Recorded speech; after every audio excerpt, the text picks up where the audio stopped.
For more than 2 years, Yanghee Lee was unable to do her job properly. The United Nations expert on human rights in Myanmar was barred from the country in late 2017 as the government labelled her biased and unfair. Just months earlier, security forces had begun their latest and most violent crackdown against Rohingya communities in Rakhine State.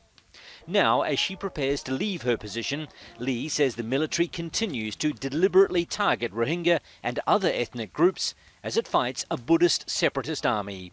They know where the houses are, they know where the villages are, they know where schools are. One monastery was also hit, and shellings and bombings continue.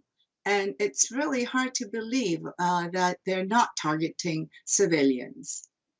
Following the violence of 2017, hundreds of thousands of Rohingya fled to neighbouring Bangladesh, where they remain. The murder, rape and torture carried out by security forces was documented by many rights groups and resulted in genocide charges being laid against Myanmar at the International Court of Justice.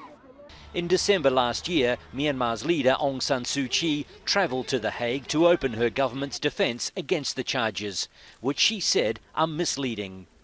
In a preliminary ruling, the judges ordered the National League for Democracy, or NLD government, and the military to take steps to prevent further attacks on the Rohingya.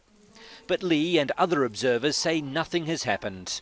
It's not just about the active human rights attacks by the Burmese army, it's also the system of repression that is in place.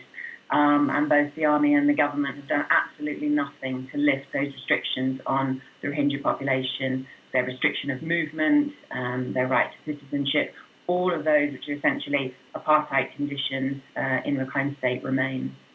Suu Kyi was once held up as a symbol of hope for Myanmar, but her silence and inaction on rights abuses mean most of that hope has been extinguished. Yanghee Lee says she's utterly disappointed in her. We all knew that she was put on a pedestal or portrayed as the icon of democracy and human rights.